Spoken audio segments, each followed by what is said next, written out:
As-tu déjà pensé à la présence de quelque chose de grandiose, une force invisible qui semble guider chaque pas et décision dans ta vie? Si c'est le cas, tu es au bon endroit.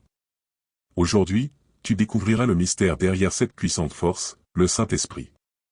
Nous allons explorer comment cette présence divine non seulement nous inspire, mais agit aussi de manière extraordinaire dans nos vies, nous comprenant de façon que nous ne pourrions jamais imaginer.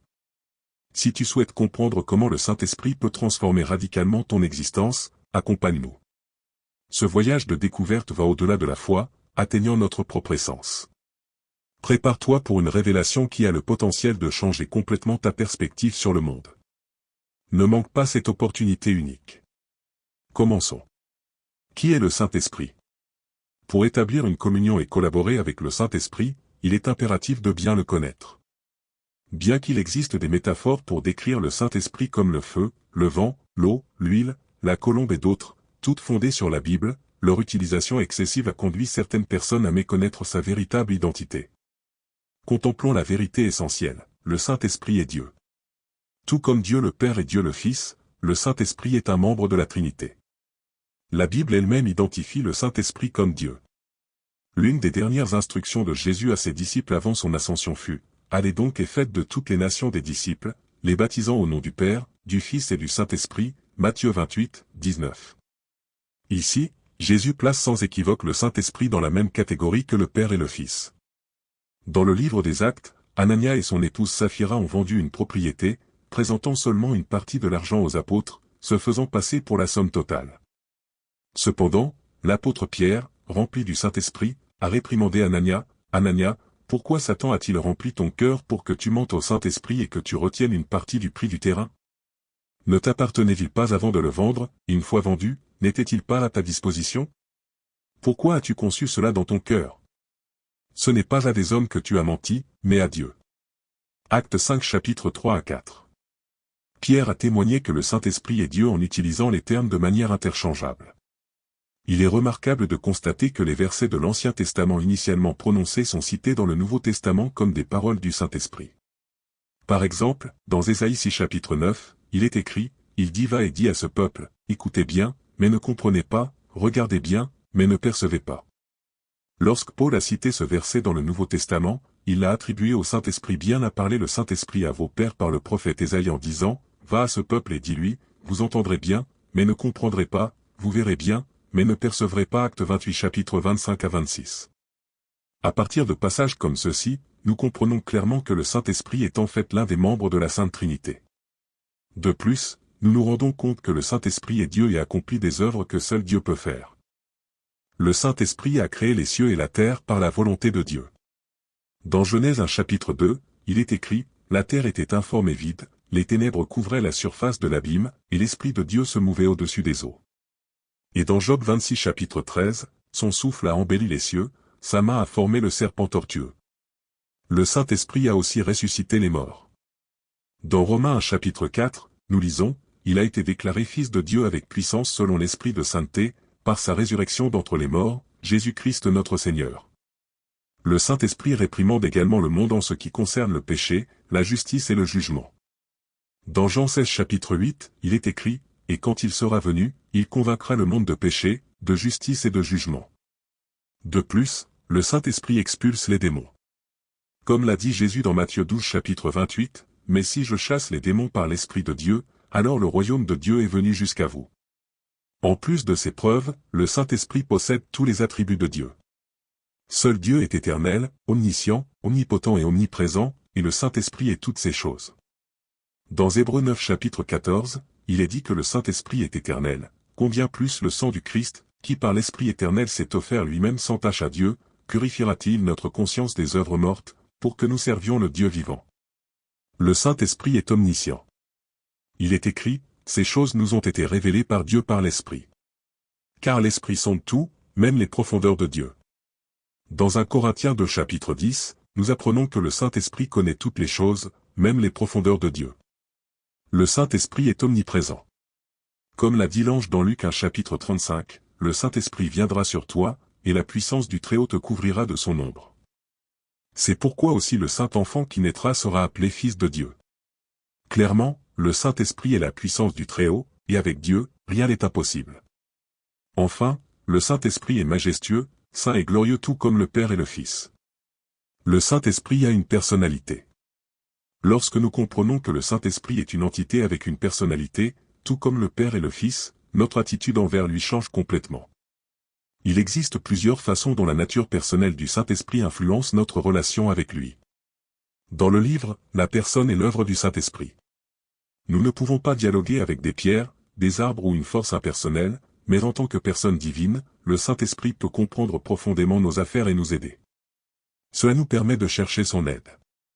L'hymnaire coréen contient plusieurs hymnes de prière au Saint-Esprit demandant son assistance.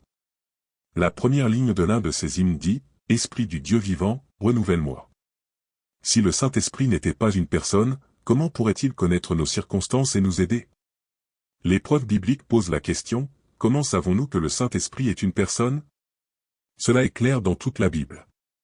Souvent, les gens ne différencient pas entre personnalité et corporalité.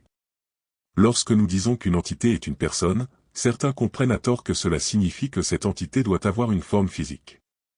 Mais Jésus n'avait pas une forme physique comme la nôtre après sa résurrection. Cela signifie-t-il que Jésus a perdu sa personnalité? Bien sûr que non. Je ne connais aucun croyant qui serait en désaccord avec l'affirmation que le Père est une personne vivante, même si personne n'a jamais vu Dieu, car Dieu est esprit.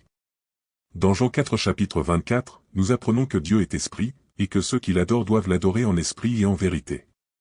Toute entité est une personne, indépendamment de sa corporalité, si elle possède des attributs de personne. Étant donné que le Saint-Esprit possède toutes les caractéristiques d'une personne, même s'il est invisible, il est une personne. Voyons les preuves bibliques de cela. Nous savons que le Saint-Esprit est une personne parce que la Bible utilise souvent des pronoms personnels pour se référer à lui. Dans Jean 15 chapitre 26, Jésus dit, « Quand viendra le Consolateur que je vous enverrai de la part du Père, l'Esprit de vérité qui procède du Père, il rendra témoignage de moi. » Dans Jean 16 chapitre 7 à 8, Jésus continue, « Mais je vous dis la vérité, il est avantageux pour vous que je m'en aille, car si je ne m'en vais pas, le Consolateur ne viendra pas à vous. Mais si je m'en vais, je vous l'enverrai. Et quand il sera venu, il convaincra le monde en ce qui concerne le péché, la justice et le jugement. » Et dans Jean 16 chapitre 13, quand le Consolateur sera venu, l'Esprit de vérité, il vous conduira dans toute la vérité, car il ne parlera pas de son propre chef, mais il dira tout ce qu'il aura entendu, et il vous annoncera les choses à venir. De nombreux actes que seule une personne peut accomplir sont attribués au Saint-Esprit. Voici une brève liste de ses actions personnelles. Numéro 1, le Saint-Esprit parle. Que celui qui a des oreilles entende ce que l'Esprit dit aux églises, à celui qui vaincra, je donnerai à manger de l'arbre de vie qui est dans le paradis de Dieu. Apocalypse 2 chapitre 7. Numéro 2, le Saint-Esprit nous aide dans notre faiblesse. De même aussi l'Esprit nous aide dans notre faiblesse, car nous ne savons pas ce qu'il nous convient de demander dans nos prières. Mais l'Esprit lui-même intercède par des soupirs inexprimables. Romains 8 chapitre 26. Numéro 3, le Saint-Esprit prie pour nous.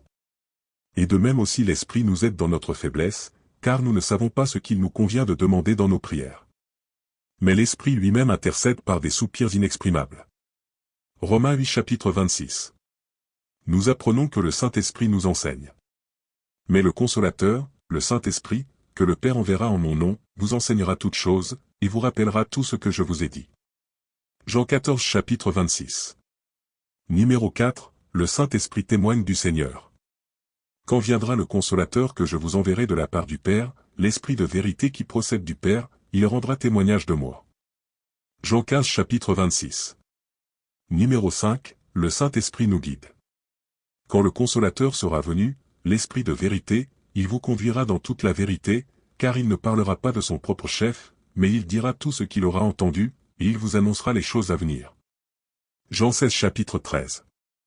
Numéro 6, le Saint-Esprit dirige les personnes dans leur service à Jésus-Christ.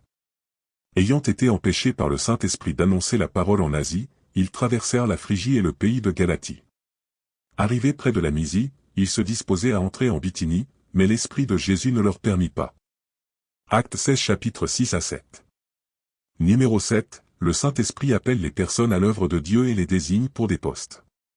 Pendant qu'ils servaient le Seigneur et qu'ils jeûnaient, le Saint-Esprit dit, « Mettez-moi à part Barnabas et Saul pour l'œuvre à laquelle je les ai appelés. » Actes 13 chapitre 2.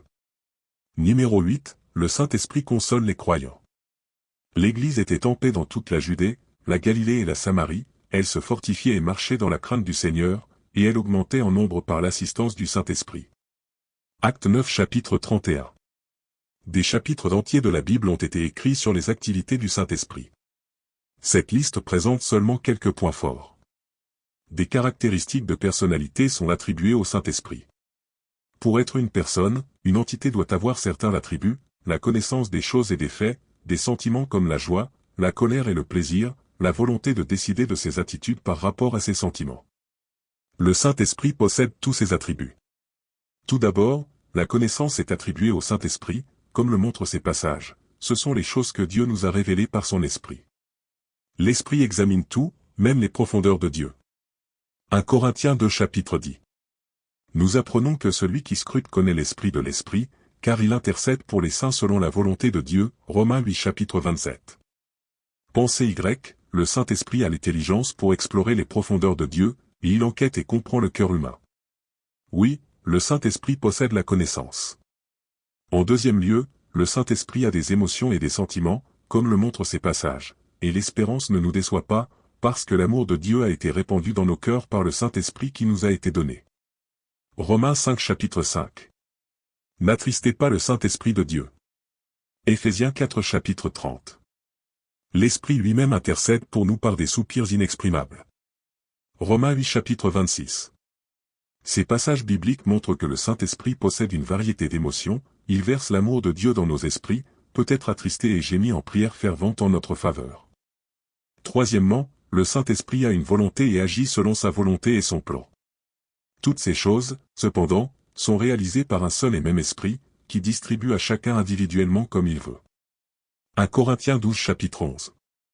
Ayant été empêchés par le Saint-Esprit d'annoncer la parole en Asie, ils traversèrent la Phrygie et le pays de Galatie. Arrivés près de la Mysie, ils se disposaient à entrer en Bithynie, mais l'Esprit de Jésus ne leur permit pas. Acte 16 chapitre 6 à 7. Une des choses les plus insensées que les gens essaient de faire aujourd'hui est d'utiliser le Saint-Esprit à leur propre fin. Le Saint-Esprit n'est pas une entité impersonnelle, un objet inanimé ou un pouvoir inconnu à utiliser. C'est une personne réelle qui utilise les gens pour son propre travail, selon sa volonté. Sans aucun doute, la Bible montre que le Saint-Esprit est une personne réelle qui possède la connaissance, les sentiments et la volonté, habite et travaille avec nous et en nous. Sachant cela, nous devons accélérer notre évangélisation par son pouvoir surnaturel, en le reconnaissant, en l'accueillant et en l'adorant dans nos vies personnelles et dans nos ministères publics. La nature personnelle du Saint-Esprit est la raison pour laquelle notre adoration envers lui est si importante. Serions-nous obligés d'adorer un pouvoir impersonnel? Non, mais louons son saint nom. Il répond comme une personnalité parfaite, car il est Dieu. Prions, Père, merci pour un autre jour. Je demande que tu protèges ce frère en Christ qui écoute cette prière maintenant. Envoie le Saint-Esprit dans sa vie. Nous te remercions pour ton amour pour nous et te demandons de nous accorder une guidance tout au long de cette journée. Nous prions au nom de Jésus. En comprenant le Saint-Esprit comme une personne divine et active dans nos vies, nous sommes défiés de donner une réponse personnelle. Je t'invite à approfondir ta relation avec lui, en cherchant sa guidance, son réconfort et son pouvoir surnaturel. Que cette compréhension inspire une vie chrétienne plus vibrante et un engagement renouvelé au service du royaume. Explorons ensemble l'incroyable voyage spirituel avec le Saint-Esprit. Non seulement connaissons cette réalité, mais vivons-la au quotidien. Qu'en dis-tu de commencer aujourd'hui? Partage au maximum cette vidéo, je suis sûr qu'elle bénira beaucoup de tes proches et amis. Je t'invite à t'abonner à la chaîne et à aimer cette vidéo si elle a eu un sens total pour toi. Que Dieu te bénisse et à la prochaine.